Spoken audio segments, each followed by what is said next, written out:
etong sebis ko, kasi actually, ito lang yung nauna. Nung una, nilagay ko to nung nag-vlog ako, tapos talagang pati yung mga tao nagpo-post sebis sila, nakaganon. Arat na. So parang na-appreciate ko na may nakaka-appreciate sa akin. Kaya nilagay ko sebis. Ibig sabihin yan, opo, Seb po kasi yung nickname ko. Tapos yung bis is babies. Seb babies. So nilagay ko po yan. Tapos etong black na to, ano yan, may nakita akong parang viral post ng isang tattoo artist na naghahanap siya ng clients kasi nasunugan sila.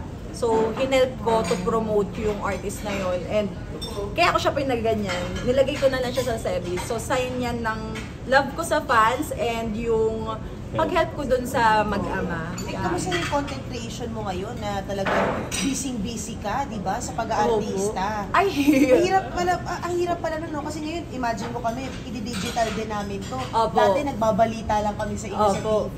Tama. Ang hirap pala i-balance. Tama. Actually, kasi tawag dito, magkaiba siya ng, like dito, kailangan mong i-portray kung ano yung character na ginagampanan mo.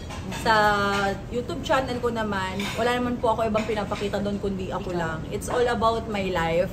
So sa mga nagsasabi laging walang kwenta yung content, ganyan. Sa ibang tao walang kwenta yun, pero para sa akin, best memories yun na pwede kong balikan kahit tumanda na ako.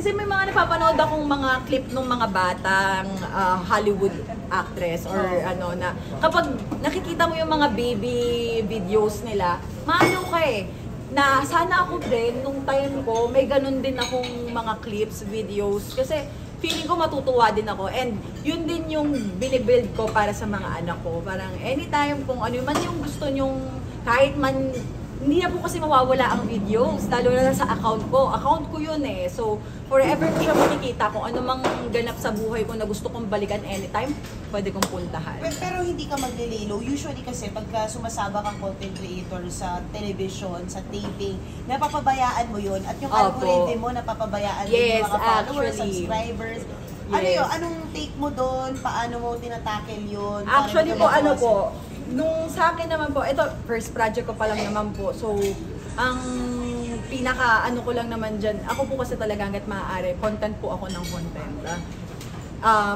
Bago pa ako maglabas, baka 2 linggo na po na-take yung video.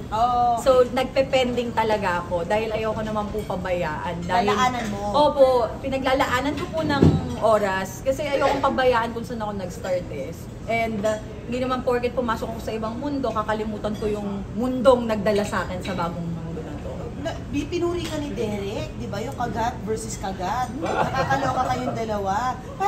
Paano mo in-all out agad yun? As Zainab ka ba doon? Hindi po. Iniwan ko na yung kalahati ng kaluluwa ko. Hindi, sabi ko nga, pumunta ako sa set, wala nang Zainab. Loretta na. Si Loretta yung pinortray ko. Ayokong ma-disappoint yung director, yung producer, yung management, yung coach ko si Ana. Ayokong may ma-disappoint. And especially yung co-actor na makaka-partner ko, Derek Ramsey yun eh. Parang, sino ba naman ako para si Derek pa rin, ano? Diba? Meron parang, pa rin talaga. Kahit sino maluluka, diba? So, ayun po. Grabe. Pero kamusta yung acting? Kasi parang hex yung pag-content creator ka, sobrang blessing siya dahil ang dami mo nga natutulungan. Plus, ikaw, kumikita ka rin through what you're enjoying. Pero parang, di ba, laging pagkakulan nag-TV ka, daming nagjo-judge. Parang, makaka-arte ka ba? Yes, diba, yes. Parang ang daming kritisismo, hindi ka pa nga umiinit yung puwet sa mga proyekto mo. Actually. Anong gusto mo sabihin kung umiyak ka? Ano masakit na comment yung natanggap mo na parang gusto mong wala pa naman, so far wala. Wala pa naman po. So far wala pa naman po. Pero nakakarinig talaga ako ng mga ganyan. Yung parang vlogger. Mga ganyan. Parang nakakatakot kasi parang hindi naman po kami pumapasok sa mundo ng iba to compete. Pumapasok po kami to learn. At saka uso na yan ngayon. And kaya nga po yung sinasabi ko na lahat po ng mga artistang napanood ko na bago pa ako nagkaroon ng work or chance sa name ko, lagi ko sila tinitignan, nire-respeto and wala po ako ibang gagawin kung hindi maging low-key and humble. Kasi yun naman po talaga ang pinaka magandang gamiting sandata pag pumasok po kayo sa showbiz.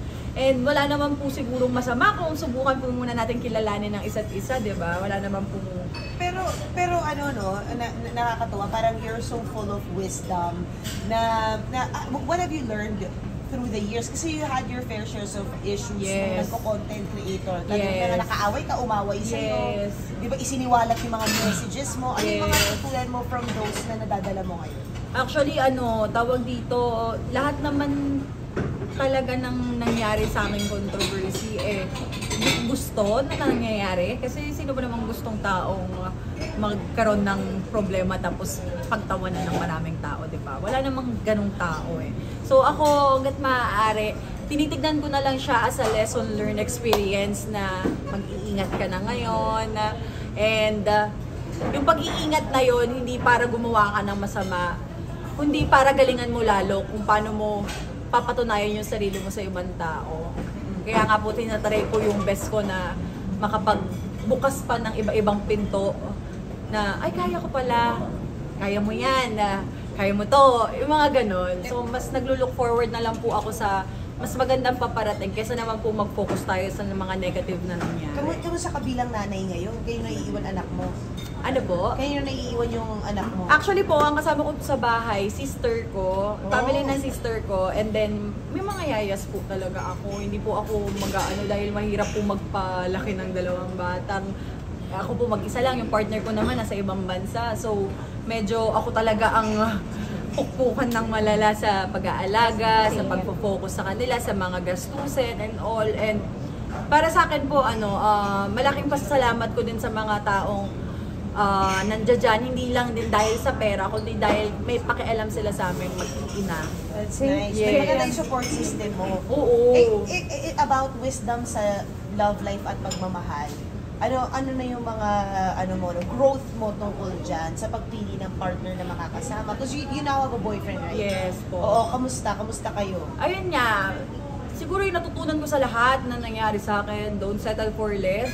And yung sa amin ng partner ko ngayon, solid siya kasi we support each other pagdating sa mga career namin. And yun naman ang pinakamaganda, yung partner mo na hindi ka babaguhin.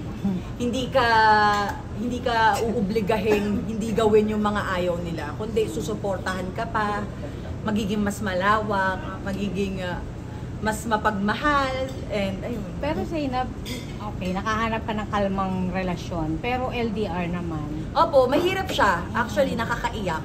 Birthday ko, wala akong bebe, oh. Naglamig ka, sumalamig ang pasko mo, girl. Wala eh. Okay lang yun.